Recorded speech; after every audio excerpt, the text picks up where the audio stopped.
अस्सलाम वालेकुम स्टूडेंट्स। आज का हमारा टॉपिक है rocket propulsion. Rocket move by expelling burning gas through engine at there rear. Rocket जो है वो कैसे मूव करते हैं? रॉकेट मूव करते हैं कि रॉकेट के अंदर जो है वो गैस बर्न हो रही होती है और वही बर्निंग गैसेस जो हैं वो जब रॉकेट की टेल से निकलती हैं तो रॉकेट जो है वो अपवर्ड डायरेक्शन में मूव करता है। अब the ignited fuel turns to a high pressure gas which is expelled with extremely high velocity from the rocket engine। Rocket का जो फ्यूल है जब वो बर्न होता है तो वो हाई प्रेशर गैस में कन्वर्ट हो जाता है, यानी इंजन जो है वो हाई प्रेशर गैस जो है वो एक्सपेल कर रहा होता है। अब जिस मोमेंटम के साथ ये गैस इंजन जो है वो गैस एक्सपेल करेगा उसी के इक्वल बट ऑपोजिट डायरेक्शन में मोमेंटम के साथ रॉकेट जो है वो अपवर्ड डायरेक्शन में मूव करेगा। मीन्स के गैसेस जो हैं वो उनका मोमेंटम क्या है, डाउनवर्ड डायरेक्शन में, लेकिन इसके इक्वल बट ऑपोजिट डायरेक्शन में यानी अपवर्ड डायरेक्शन में रॉकेट जो है वो उसी मोमेंटम के साथ जो है वो मूव करता रहता है। अब जैसे जैसे रॉकेट में जो है इंजन गैसेस एक्सपेल करता रहेगा, ये प्रोसीजर जो है वो कंटिन्यू रहेगा, तो रॉकेट का मोमेंटम जो है वो उसी हिसाब से जो है वो इंक्रीज़ होगा और रॉकेट की स्पीड जो है वो फास्टर से फास्टर होती जाती है। The rocket engine continue to expel gases after the rocket has begun moving, and hence rocket continue to gain more and more momentum। जैसे जैसे इंजन जो है वो फ्यूल को कंज्यूम करेगा और वहाँ पे फ्यूल जो है वो कन्वर्ट हो जाएगा हाई प्रेशर गैस में, तो वो हाई प्रेशर गैस रॉकेट की टेल से निकलती जाएगी और उसके इक्वल बट ऑपोजिट डायरेक्शन में रॉकेट जो है वो विद इंक्रीजिंग स्पीड जो है अपवर्ड डायरेक्शन में मूव करता रहता है। अब a rocket carries it's own fuel in the form of a liquid or solid hydrogen and oxygen। Rocket जो है इसमें इसका फ्यूल होता है और वो फ्यूल जो है वो सॉलिड और लिक्विड हाइड्रोजन और ऑक्सीजन की फॉर्म में होता है। It can therefore work at great height with a very little और नो एयर इज़ प्रेजेंट। इसी फ्यूल की वजह से ये स्पेस में भी जो है वो मूव कर रहा होता है जहाँ पे बहुत कम एयर होती है या एयर प्रेजेंट नहीं होती। In order to provide enough upward thrust to overcome gravity, a typical rocket consumes about 10,000 kg per second of fuel and ejects the burn consumes about gases at the speed of over 4,000 metre पर second. अब gravity जो है उसके problems को overcome करने के लिए एक रॉकेट जो है वो तकरीबन 10,000 किलोग्राम पर सेकेंड जो है वो फ्यूल को कंज्यूम कर रहा होता है।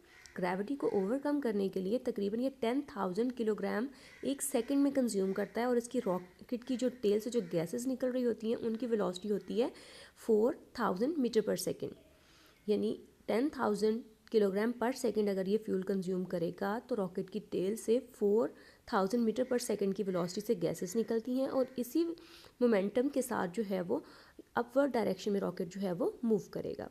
In fact more than 80% of the launched mass of a rocket consist of fuel only।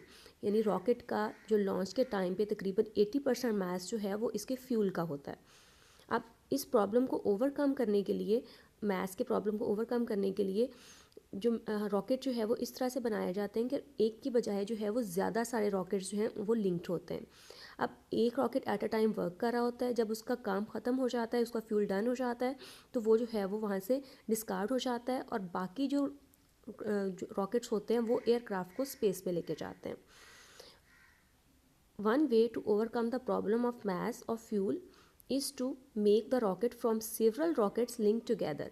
यानी एक बड़ा रॉकेट बनाने की बजाय छोटे छोटे सेवरल रॉकेट्स जो हैं उनको अटैच किया जाता है।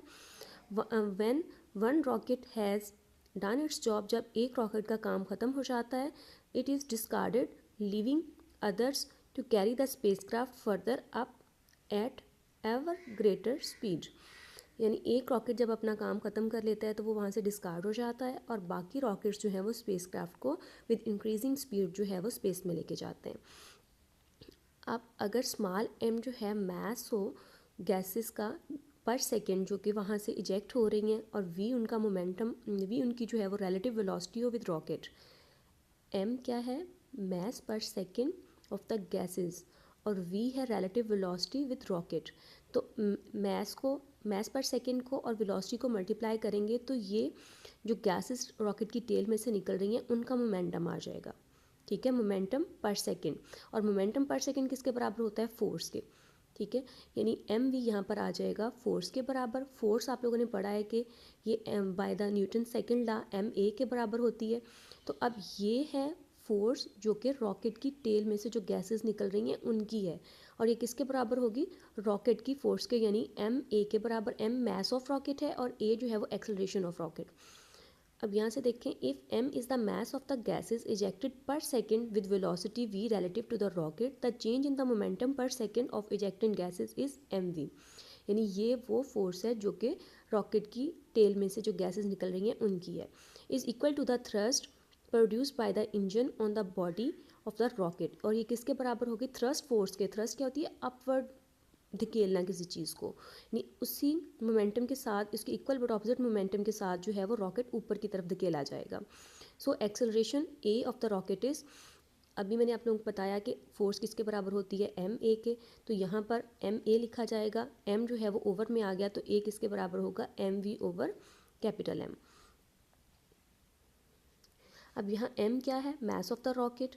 When the fuel is in the rocket is burn, जब फ्यूल जो है वो बर्न होता है और इजेक्ट होता है, the mass M of the rocket decreases. Mass जो है वो डिक्रीज होता जाता है और एक्सेलरेशन जो है वो इंक्रीज होता जाएगा, क्योंकि एक्सेलरेशन का और मैस का क्या है? इन्वर्स रिलेशन है।